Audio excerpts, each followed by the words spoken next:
বর্তমানে ফিল্মি দুনিয়ায় সব থেকে বেশি যে মানুষের উপকার করে, দান করে, সেই লোকটার নাম হচ্ছে সালমান খান। কিন্তু তাকে মুসলমান বলা যাবে। আমি আপনাদেরকে তথ্য দিয়ে যাচ্ছি, যদি কারুর বাচ্চার ক্যান্সার হয়, বোম্বে টাটা মেমোরিয়ালে গিয়ে সালমান খানের চ্যারিটিতে দেখা করবেন, আপনার 1 টাকা খরচ নেই। আমার এলাকার একটা বাচ্চার হয়েছিল, তাকে পাঠিয়েছিলাম ফ্রি, 1 টাকা খরচ নাই, ভাড়াটা পর্যন্ত আসা যাওয়ার দেবে, থাকা খাওয়া দাওয়া চিকিৎসা, 10 লাখ 20 লাখ 10 কোটি 15 কোটি যা খরচ হবে সব করবে। কেন? সে 100 টাকা ইনকাম করে 90 টাকা চ্যারিটি দিয়ে মানুষের সেবায়, শিক্ষা থেকে শুরু করে চিকিৎসা থেকে শুরু করে মানুষের সেবায় দান করে দেয়। এই যে দানটা, এই দানটা কাজে লেগে যেত সে যদি গণেশের উপাসনা না করে আল্লাহর উপাসনা। কথাটা বুঝতে পেরেছেন? বুঝাতে পারলাম? এরপর শুনেলে আপনার মনে হবে ও যে এই ভালো কাজ করছে তার বদলা কি দিবে। আল্লাহর কসম, আল্লাহ প্রত্যেকটা মানুষের, শুধু মুসলমান নয়, প্রত্যেকটা মানুষের ভালো কাজের বদলা আল্লাহ অবশ্যই দিবেন। কেউ কি পরকালে দিবে? যারা মুমিন হবে তারা কিয়ামতের দিনে পাবে, যারা মুমিন নয় আল্লাহ দুনিয়াতেই তার বদলা দিয়ে দেবে। যদি বলেন কেমন করে, দেখুন, ঈশ্বরচন্দ্র বিদ্যাসাগর, কবিগুরু রবীন্দ্রনাথ ঠাকুর, বঙ্কিমচন্দ্র চট্টোপাধ্যায়, এদের জন্ম মৃত্যু দিবস পালন হয় না? হয় না? ফুল দিয়ে হয়। এইটাই তো বদলা। কলমা না পড়ার কারণে মানুষ সম্মান করবে কিয়ামত পর্যন্ত। সালমান খানকে মানুষ মনে রাখবে কিয়ামত পর্যন্ত, কিন্তু ঈমান না আনার কারণে কিয়ামতের দিনে কিচ্ছু থাকবে না। যা পাবার দুনিয়াতে আল্লাহ দিয়ে দিবে, সম্মান দিবে, ইজ্জত দিবে, সব কিছু দিবে, সহলত দিবে, কিয়ামতের দিনে থাকবে না। চলুন, কিয়ামতের দিনে দুটো দল, একটা জান্নাতে প্রবেশ করবে, একটা জাহান্নামে যাবে। এই জান্নাতীরা তখন আওয়াজ দিয়ে দাঁড় করাবে, কি বলে? ফি জান্নাতি ইয়াতাসাআলুনা আনিল মুজরিমিনা মা সালাকাকুম ফি সাকার। তোমরা কেন জাহান্নামে যাচ্ছ? তোমরা ভালো লোক, পাড়ার ভালো লোক আমরা, তোমরা কেন জাহান্নামে যাচ্ছ? তারা প্রথম যে উত্তর দিবে, যারা বেনামাজি আছে তারা শুনবেন, তারা প্রথম যে উত্তর দিবে, 1 নম্বর, ক্বালু লাম নাকু মিনাল মুসাল্লিন, আমরা নামাজি মুসল্লিদের মধ্যে ছিলাম না। এটা 1 নম্বর উত্তর। নামাজি মুসল্লি ছিলাম না, নামাজি ছিলাম না, তাই আল্লাহ আমাদেরকে জাহান্নামে পাঠিয়েছে। সবাই হাত তুলে বলুন 5 ওয়াক্তের নামাজি হব। জোরে বলুন ইনশাআল্লাহ। নামাজ যুবক যুবতী সাধারণ আমরা কেউ ছাড়বো না। রাসূলের হাদিস, যার নামাজ নেই তার মধ্যে ইসলাম নেই। এইটা আপনাকে মাথায় রাখতে হবে। অনেকজন যারা পাপ করেন তাদের মনে মনে হচ্ছে আমি তো নামাজ পড়ি না, নামাজের দ্বারা কি উপকার আছে? ভাই, কোরআনে নিজে বলে দিয়েছে আল্লাহ, ইন্নাস সালাতা তানহা আনিল ফাহশাই ওয়াল মুনকার। নিশ্চয় নামাজ এমন একটা ইবাদত, মানুষ যখন নামাজ পড়ে অশ্লীল কাজ থেকে সরিয়ে ভালো কাজের দিকে নিয়ে যায়।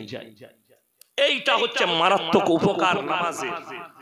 দ্বিতীয় নম্বর, একজন কাফের, একজন অমুসলিম এবং মুসলমানের মধ্যে সবথেকে বড় পার্থক্যর নাম হচ্ছে নামাজ।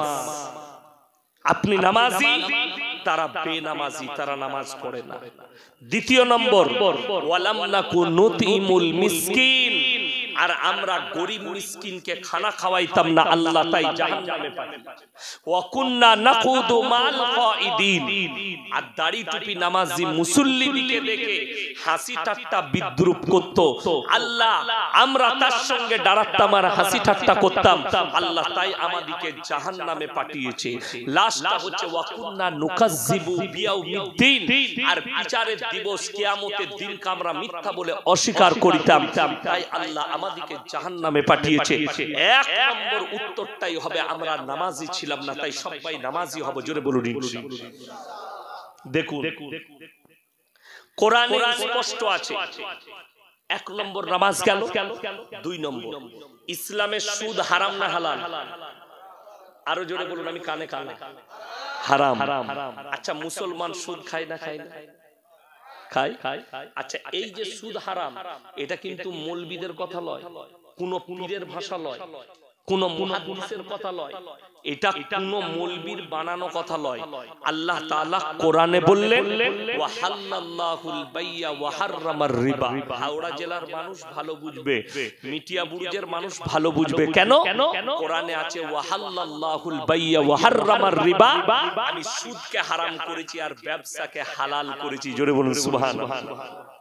এইজন্য ব্যবসায় বেশি বরকত, ব্যবসায় বরকত বেশি। আপনি যত খাবেন আল্লাহ তত বেশি বরকত দিবে, যাকাত দিবেন আল্লাহ বরকত দিবে। ব্যবসা করবেন, ব্যবসার পয়সা হালাল, সুদ হারাম। আচ্ছা বলুন, মুসলমান সুদ খায় না খায় না? আচ্ছা, কোরআনে যদি হারাম বলে আল্লাহ, আর যদি মুসলমান সুদ খায়, সে আর মুসলমান থাকবে? আল্লাহর সঙ্গে যুদ্ধ ঘোষণা করলো 1 নম্বর। কেন? আল্লাহ ডাইরেক্ট হারাম বলেছে, এটা কোনো মৌলবীর কথা নয়, আল্লাহর কোরআনের কথা। চলুন নবীজি সাল্লাল্লাহু আলাইহি সাল্লামের হাদিস। আল্লাহর নবী বললেন, হে আমার সাহাবীরা শোনো, কেউ যদি 1 টাকা সুদ খায়, কত বললাম? 1 টাকা সুদ খায়, নিজের মায়ের সঙ্গে 36 বার জিনা করার সমান পাপ হবে। জোরে বলুন নাউজুবিল্লাহ। যে লোকটা সুদ খাচ্ছে, এই আমি সুদের বয়ান করছি, আপনাদের এখানে যারা সুদ করাচ্ছে সকালবেলায় চায়ের দোকানে বলবে, বা যে হুজুর বে ওকে দাওয়াত দাও, ওই মাল কটা গাল। ইমানদারির সঙ্গে বলছি, আপনি আমাকে গালি দেন, আমার মাকে গালি দেন, আমার বাবাকে গালি দেন, আল্লাহর কসম করে বলছি, তুমি কোরআনের আয়াতকে কিয়ামতের সকাল পর্যন্ত পাল্টাতে পারবে না, রাসূলের হাদিসকে পরিবর্তন করতে পারবে না। মৌলবীর কলার ধরতে পারবে, গালি দিতে পারবে, নামাজিকে গালি দিতে পারবে, নামাজি বললে তার কলারটা ধরতে পারবে, আল্লাহর কসম কোরআনের আয়াতকে মিটাতে পারবে না। কিয়ামতের সকাল পর্যন্ত হারাম থাকবে। এরপর যে মুসলমান সুদ খাচ্ছে এটা জেনে যে রাসূল হারাম বলেছেন, রাসূল মায়ের সঙ্গে জিনা বলেছেন, আল্লাহ ডাইরেক্ট হারাম বলেছে, তারা আল্লাহ এবং রাসূলের সঙ্গে যুদ্ধ করছে, তারা আর মুসলমান থাকবে। কিন্তু আমাদের দেশের সিস্টেম আলাদা। মদ খেয়ে যদি অঙ্কুরহাটি মসজিদে কেউ ঢুকে, তাকে আপনি ঝাঁটা মেরে বার করবেন, বেরো শালা, মদ খেয়ে ঢুকবি মসজিদে, গাঁজা খেয়ে ঢুকবি, তাকে বেঁধে পিটাবেন পাড়ায়। কিন্তু দুঃখ লাগে, জুম্মার দিনে ফাঁস কাতারে আতর লাগিয়ে সুদখোররা ফাঁস কাতারে বসেছে, নামাজ পড়াচ্ছে। এটাই কিয়ামতের আলামত শুনবেন, কত মারাত্মক ভাবে চলে এসেছে আমাদের কাছে। বাজারে 10 টাকা চুরি করেছে একটা গরিবের ছেলে, ভিক্ষা করে খায়, অঙ্কুরহাটি হাট বসেছে, হাটেতে লোকের কাছে বলে, দাদা 5 টাকা দাও, 10 টাকা দাও, এরকম ভিক্ষা থাকে না? থাকে না। সেই ছেলেটা ভুলবশত কোন মানুষের পকেট থেকে 10 টাকা না হলে 50 টাকা চুরি করেছে, তাকে আপনি গাছে বেঁধে পিটাচ্ছেন, এটা চোর।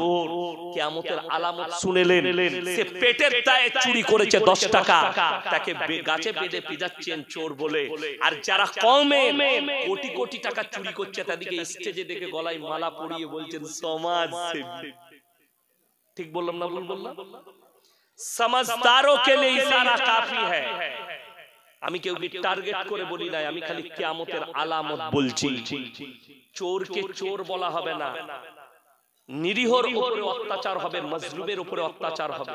আল্লাহ রাসূলের হাদিস, কিয়ামত তখন বুঝতে পারবে কাছে এসেছে, অশিক্ষিত মূর্খরা দেশ চালাবে আর শিক্ষিতরা চুপচাপ বসে দেখবে। এটা কিয়ামতের আলামতের মধ্যে একটা আলামত।